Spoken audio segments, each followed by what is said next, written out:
오늘도 세상과 구별된 거룩을 유일한 추구함으로 살아가길 원하시는 살아계신 하나님께 사도신경으로 우리의 신앙을 고백하시겠습니다. 나는 전능하신 아버지 하나님, 천지의 창조주를 믿습니다. 나는 그의 유일하신 아들, 우리 주 예수 그리스도를 믿습니다. 그는 성령으로 잉태되어 동정녀 마리아에게서 나시고 본디오 빌라도에게 고난을 받아 십자가에 못 박혀 죽으시고 장사된 지 사흘 만에 죽은 자 가운데서 다시 살아나셨으며 하늘에 오르시어 전능하신 아버지 하나님 우편에 앉아 계시다가 거기로부터 살아있는 자와 죽은 자를 심판하러 오십니다. 나는 성령을 믿으며 거룩한 공교회와 성도의 교제와 죄를 용서받는 것과 몸의 부활과 영생을 믿습니다. 아멘.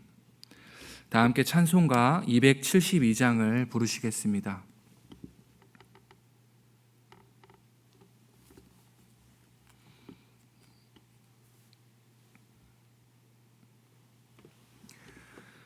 고통의 멍에 벗으려고 예수께로 나갑니다. 자유와 기쁨 베푸시는 주께로 갑니다. 병든 내 몸이 튼튼하고 빈궁한 삶이 부해지며 죄악을 벗어버리려고 주께로 갑니다. 낭패와 실망 당한 뒤에 예수께로 나갑니다. 십자가 은혜 받으려고 주께로 갑니다. 슬프던 마음 위로받고 이 생의 풍파 잔잔하니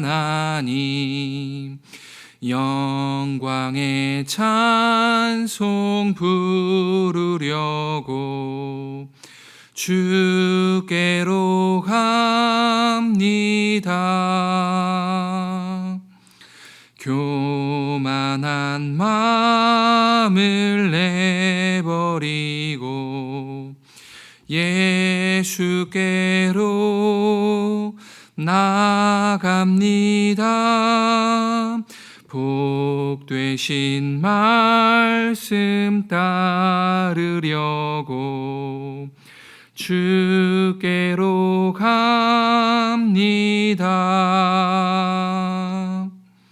실망한 이 몸 힘을 얻고 예수의 크신 사랑 받아 하늘의 기쁨 맛보려고 주께로 갑니다. 죽음의 길을 벗어나서 예수께로 나갑니다. 영원한 집을 바라보고 주께로 갑니다. 멸망의 포구해여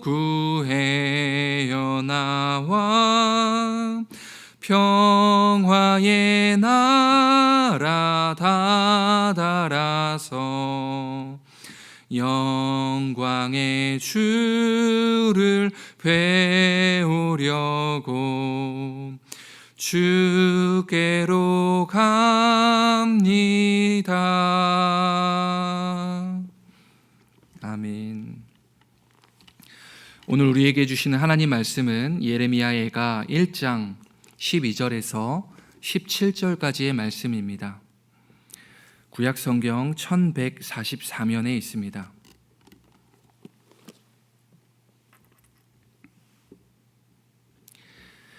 예레미야애가 1장 12절에서 17절까지의 말씀을 한 절씩 교독하겠습니다. 지나가는 모든 사람들이여, 너희에게는 관계가 없는가? 나의 고통과 같은 고통이 있는가 볼지어다. 여호와께서 그의 진노하신 날에 나를 괴롭게 하신 것이로다.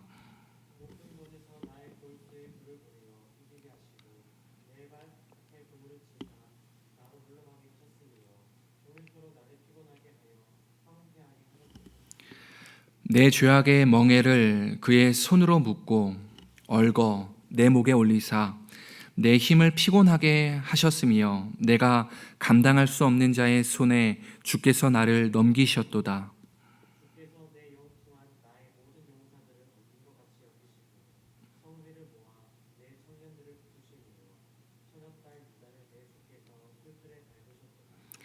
이로 말미암아 내가 우니 내 눈에 눈물이 물같이 흘러내리며 나를 위로하여 내 생명을 회복시켜 줄 자가 멀리 떠났음이로다.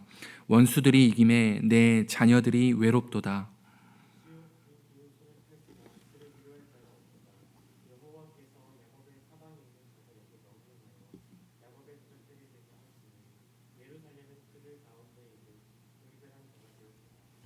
아멘. 교회는 이제 새벽마다 예레미야 애가를 함께 살펴보며 은혜를 나누려고 합니다. 오늘부터 시작해서 예레미야 애가가 출발합니다. 예레미야 애가 주일날 시작된 본문이기 때문에 오늘은 함께 주일날 어제 본문과 함께 더불어서 오늘 본문을 통해 은혜를 나누도록 하겠습니다. 예레미야가 시대에 깊은 포로기, 절망과 소망이 보이지 않는 시대를 지나면서 하나님께서 애가를 지어서 노래하라고 애가를 허락해 주셨습니다. 애가는 슬픔의 노래입니다. 그러니까 조가라는 것이지요. 총 5장으로 구성되어 있는 예레미야 애가는 각 장마다 모두 22절로 되어 있습니다. 그리고 중간에 있는 3장은 모두 66절로 되어 있는 것을 보게 됩니다. 그러니까 예레미야 애가, 이 조가의 노래는 정확한 운율에 맞춰서 잘 짜여진 시였다라는 것을 알 수 있습니다. 이것은 이스라엘 백성들로 하여금 지난날 우리 역사의 슬픔을 잊지 말고 너희의 노래로 불러서 잘 기억하기 위함이 그 목적이라는 것입니다. 애가의 시작 부분인 1장 1절을 한번 보십시다. 이렇게 시작됩니다. 슬프다 이 성이여. 슬픔의 노래로 시작되고 있는 것을 볼 수 있습니다. 1절의 말씀을 계속해서 보십시다. 전에는 사람들이 많더니 이제는 어찌 그리 적막하게 앉았는고, 전에는 열국 중에 크던 자가 이제는 과부같이 되었고, 전에는 열방 중에 공주였던 자가 이제는 강제 노동을 하는 자가 되었도다 라고 1장 1절이 그렇게 시작되는 것입니다. 시인은 지금 의도적으로 예루살렘의 모습을 3번이나 번갈아 가면서 전과 그리고 지금의 모습을 소개하고 있습니다.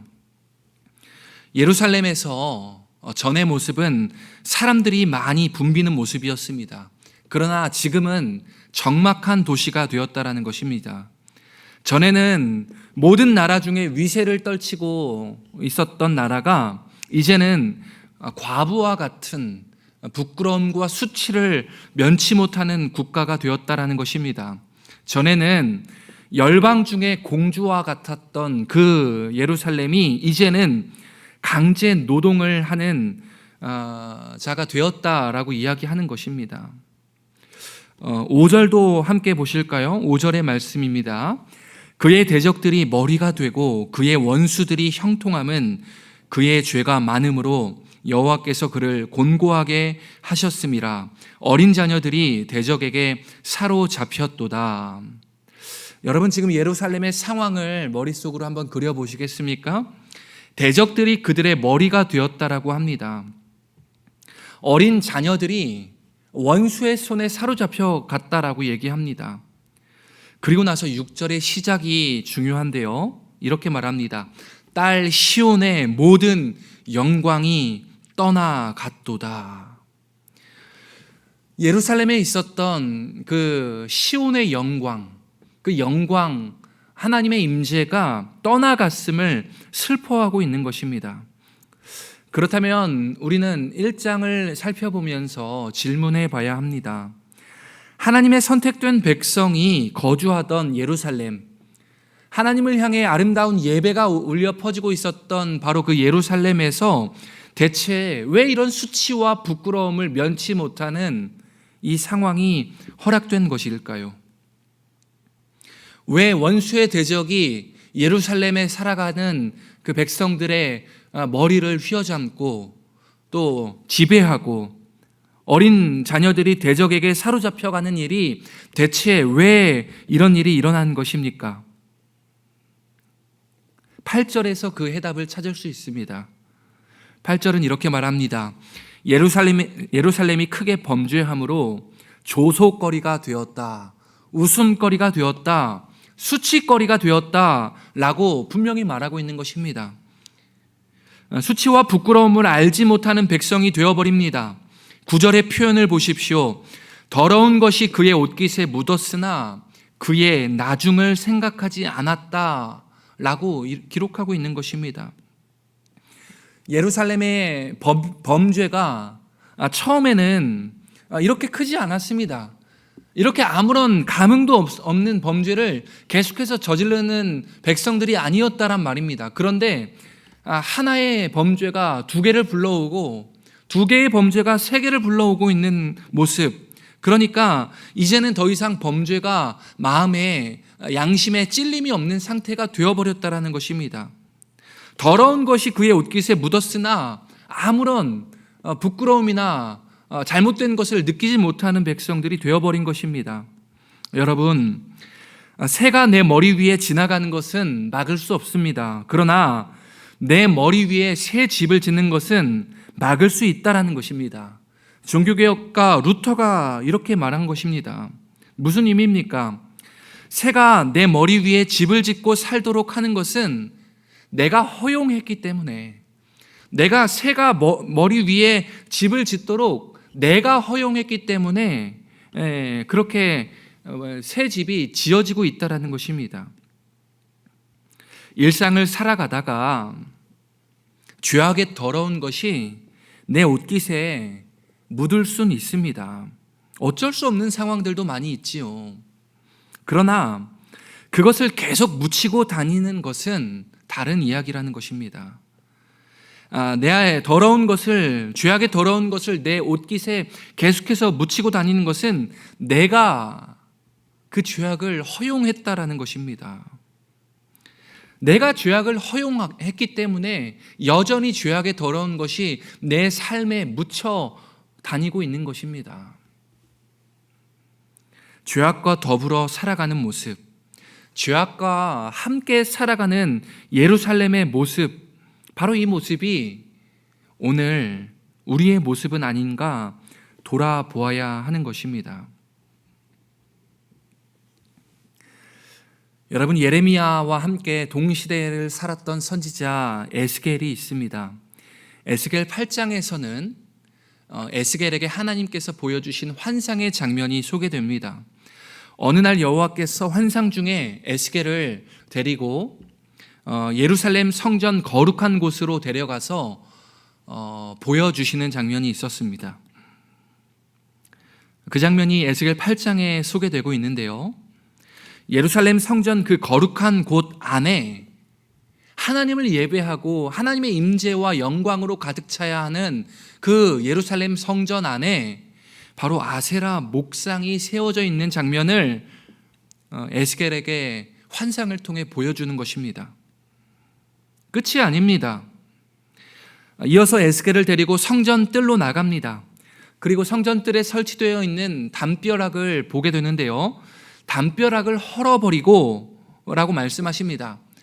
담벼락을 헐어버리자 그 앞에 하나의 문이 나옵니다.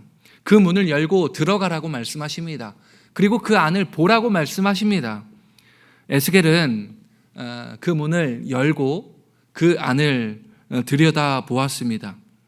그 장면이 에스겔 8장 10절 이하에 소개됩니다. 제가 읽어볼까요? 내가 들어가 보니 각양 곤충과 가증한 짐승과 이스라엘 족속의 모든 우상을 그 사방벽에 그렸고 이스라엘 족속의 장로 중 70명이 그 앞에 섰으며. 에스겔이 보았던 장면은 무엇입니까? 예루살렘 성전 안이었습니다. 하나님의 영광과 임재가 가득했었던 바로 예루살렘 성전 그 안에 아세라 목상이 세워져 있었습니다. 그리고 문을 통해서 들어가 보자 그 성전 안에 각양곤충과 가증한 짐승이 함께 있었던 것입니다. 그들과 함께 이스라엘 족속의 장로가 함께 있었던 것입니다.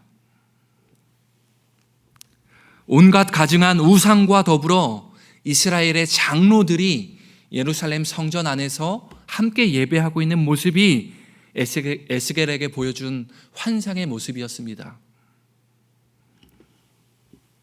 오늘 시인은 애가를 지어 노래 부르라고, 슬픔의 노래를 잊지 말고 기억하라고 외치는 그 이유가 무엇입니까?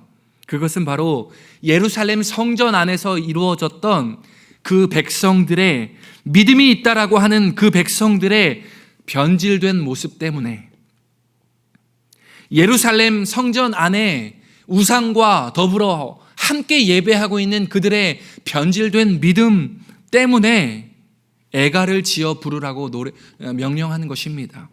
이 슬픔의 노래를 잊지 말라고 기억하라는 것입니다. 시인은 예루살렘의 변질된 믿음을 바라보고 비로소 오늘 본문 11절에서 다음과 같이 기도합니다. 여호와여, 나를 돌아보시옵소서. 이렇게 기도하는 겁니다. 주님, 나를 긍휼히 여겨 주십시오. 이 백성, 이 민족을 긍휼히 여겨 주십시오. 기도하는 것입니다.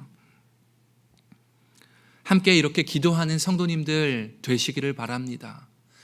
오늘날 교회의 모습을 보고 안타까워하며 이렇게 기도할 수 있는 성도 여러분 되시길 바랍니다. 주님, 이 교회를 불쌍히 여겨 주옵소서. 허울만 멀쩡한 한국의 이 그리스도인들, 내 모습을 주님 불쌍히 긍휼히 여겨 주옵소서 기도할 수 있기를 바랍니다. 오늘 본문 12절을 보십시다. 함께 읽겠습니다. 지나가는 모든 사람들이여, 너희에게는 관계가 없는가? 나의 고통과 같은 고통이 있는가? 볼지어다 여호와께서 그의 진노하신 날에 나를 괴롭게 하신 것이로다. 여러분, 이 표현을 현대인의 성경으로 읽으면 이해가 훨씬 더 쉬운데요, 다음과 같습니다. 지나가는 모든 사람들아, 이것이 너희에게는 아무렇지도 않느냐? 내가 당하는 이런 고통이 또 어디 있겠느냐? 이것은 여호와께서 분노하시던 날에 그가 나에게 주신 고통이란다. 그러니까 지금 시인은 지금 이 상황이 너희에게는 아무렇지도 않느냐? 지금 이 고통이 너희에게는 아무런 고통도 아니느냐라고 호소하는 것입니다. 그러면서 지금 이 고통은 우리의 범죄로 인하여서 여호와께서 우리에게 주신 고통이다 라고 말하고 있는 것입니다. 13절 이후로부터는 여호와께서 허락하신 고통이 계속해서 소개되고 있는 장면이 나오고 있는 것입니다. 여러분, 하나님의 말씀이 선포되어야 하는 예루살렘 성전입니다. 하나님의 임재와 영광으로 가득 차야 할 예루살렘 성전이란 말입니다. 그리고 그곳에서는 세상과 구별된 거룩한 모습을 유일한 추구함으로 살아가려고 발버둥치는 그 백성들의 함께 예배하는 터전이라는 것입니다.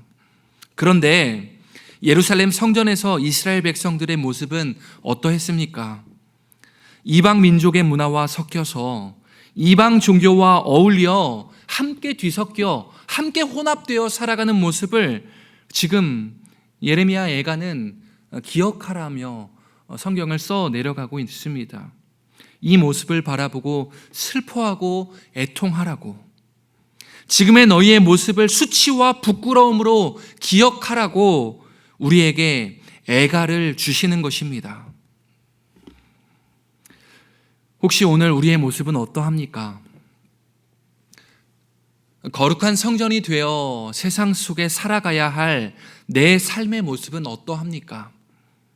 애가를 함께 읽어가야 하는 이때에 교회는 나의 삶을, 내 삶에 존재하는 크고 작은 죄악의 모습을 돌아보며 나 자신을 점검해야 할 때입니다. 또 그곳에서 하나님을 예배하지만 거룩한 모습은 나타나지 않는 것으로 인하여서 애통해야 할 때가 바로 예레미야 애가를 읽고 있는 이 시점이라는 것입니다. 스스로 그리스도인이라고 고백은 하지만 경건의 모습은 보이지 않는, 하나님의 거룩의 모습은 찾아볼 수 없는 그 내 삶의 모습으로 인하여서 슬퍼할 수 있는 교회들 되시기를 바랍니다.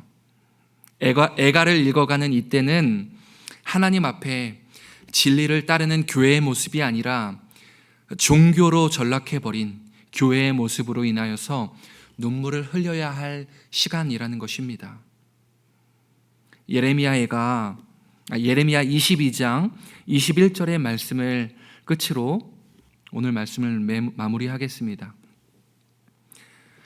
예레미야 22장 21절에 이렇게 기록됩니다.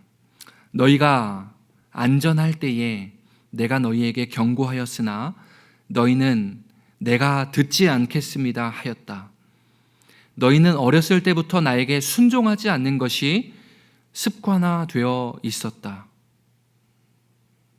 혹시 이것이 오늘 함께 예배하는 저와 여러분의 모습은 아닌지, 혹시 이것이 오늘날 그리스도인이라고 자부하고 있는 사람들의 모습 속에 나타나고 있는 모습은 아닌지 깊이 생각해 봐야 하는 때가 바로 예레미야 애가를 읽어가는 이 시간이라는 것입니다.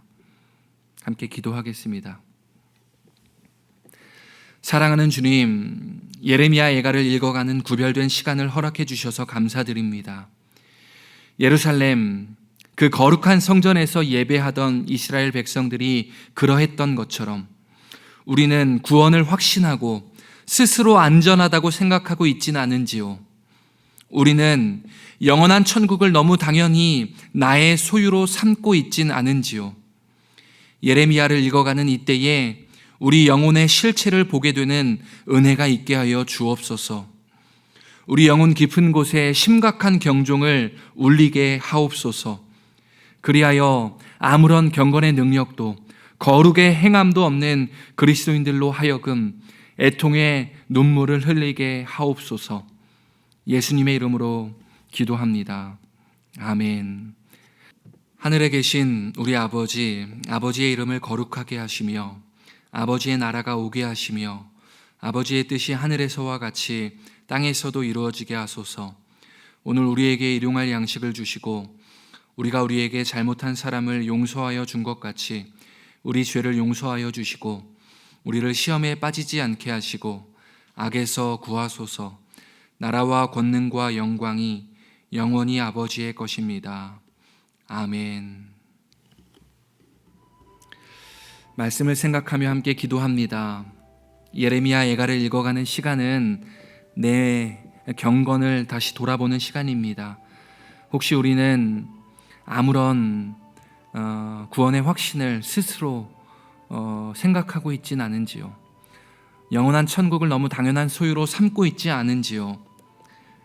스스로 내 영혼의 진정한 모습을 돌아보는 시간이 되시길 원합니다. 그리하여서 참된 그리스도의 경건의 능력, 거룩의 행함을 실천하는 성도가 되게 하여 주옵소서. 기도할 수 있길 바랍니다.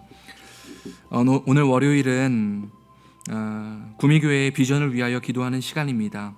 하나님의 은혜로 거룩한 생명, 건강한 교회를 이루는 구미교회가 되게 하여 주옵소서. 기도할 수 있길 바랍니다. 지역사회를 위하여 기도하겠습니다. 이 지역사회가 하나님의 은혜로 안전하고 평안하게 하여 달라고, 우리 교회로 말미암아 지역사회가 더 풍성한 생명력을 누리는 우리 지역이 되게 해달라고 함께 기도할 수 있길 바랍니다. 이어서 또 주위에 있는 환우들을 위하여 기도하시고 여러분의 개인적인 기도 제목을 가지고 기도할 수 있길 바랍니다. 하나님께서 우리의 기도를 들으시고 반드시 응답해 주실 것입니다. 함께 기도하겠습니다.